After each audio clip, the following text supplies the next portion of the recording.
Hello everyone, welcome to this week's Astrology News Report, an alternate view of world events as seen through the lens of Vedic astrology, presented by yours truly, Ron Berger. Today is October 19th, 2014. So let's take a look at how the planets' positions in the zodiac matched up with the past week's events. On Saturday, October 18th, Mars entered Sagittarius. Sagittarius is the rising sign of the USA natal chart, the planet of action, fast results, and combat. Transiting through the Ascendant creates the need to do something. Already the country's leaders, from the president on down, are stimulated to take action on everything from Ebola to ISIS to credit card fraud. As it moves through Sagittarius over the next 6 weeks, Mars will be sequentially opposite to 4 of the USA natal planets that are in the 7th house of this chart. This makes the Mars transit even more energizing and aggressive and problematic. Mars versus other planets is a combination resulting in challenges. For a taste of what could happen, we can dial back to November and December of 2012, the last time Mars was in Sagittarius. President Obama had just been re-elected when Mars entered the USA Ascendant. Israel was bombing Gaza. The U.S. lame duck Congress was refusing to pass a budget, resulting in what became known as the fiscal cliff. And Adam Lanza performed his heinous deed at Sandy Hook Elementary School. How will the energy be expressed this time? Stay tuned. This transit continues for 6 weeks until November 27th. The freakout over the Ebola crisis hit new levels last week. The World Health Organization has projected that 2 months from now, there will be 10,000 new cases per week. The astrological indications do give confirmation of this prediction.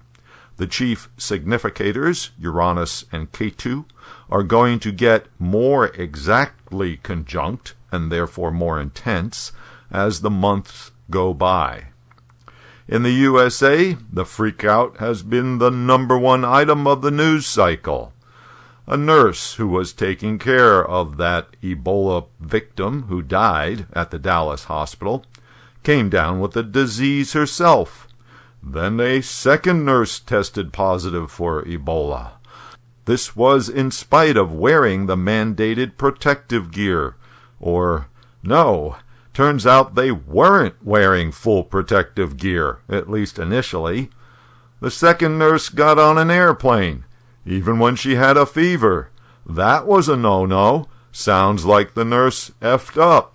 But then it turns out she had checked with the higher-ups before she got on the plane, and they gave her the okay. So what's up with all this? A breakdown in communication and decision-making.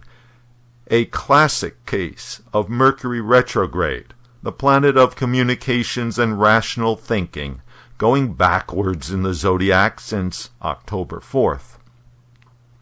Having the disease actually spread in the USA has generated even more fear and paranoia. President Obama is having crisis meetings with his staff. Everyone is making statements. The Congress is having hearings. Now we even have an Ebola czar.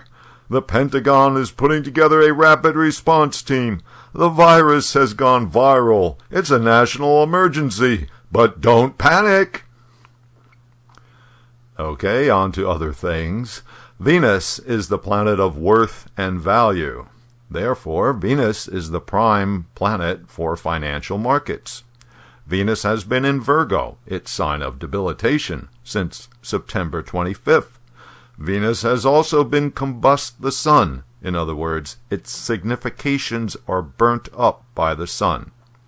Last week, Venus was also conjunct Rahu, which, being one of the eclipse points, can obscure things. So, no surprise, the markets tanked last week. But then, on Friday, the moon came to the rescue. Jupiter is the planet of faith and optimism. And on Friday, the moon, planet of the public and public sentiment, was conjunct Jupiter. Markets bounced back up. Venus is also the planet of relationship and marriage. While transiting in Virgo, Venus has been conjunct with the significator of transformation, Rahu. Venus has also been influenced by another significator of progressive change, Uranus. 2 weeks ago, the Supreme Court gave the green light to same-sex marriage when they turned down the appeals of several states seeking to reverse lower federal court decisions that struck down those states' bans on same-sex marriage. Since then, other states, or their courts, or the local federal courts, have struck down similar anti-gay marriage laws in several states. A victory for the transformation of Venus. And there was another Venus as the marriage significator event last week. The Vatican had their big bishops' confab, and lo and behold, the Catholic Church was going to reach out to the gays and unmarried couples and divorcees in an effort to include them in the flock. It was not a full liberalization of church doctrine, but it was definitely a big step in that direction. But wait, Mercury is the planet of decisions, and Mercury is retrograde. And so, in the final version of that report, the paragraphs with welcoming words to gays, contained in the original draft, have been stripped out. So there you have it, the transformation of Venus, but not totally successful. Anyway, it's over now. Venus has moved on to Libra, breaking its relationship with Rahu. Well, that'll do it for this week's Review of the Week. You can keep up with daily astrological developments and contribute your own thoughts by following me on Twitter at Astro News Report.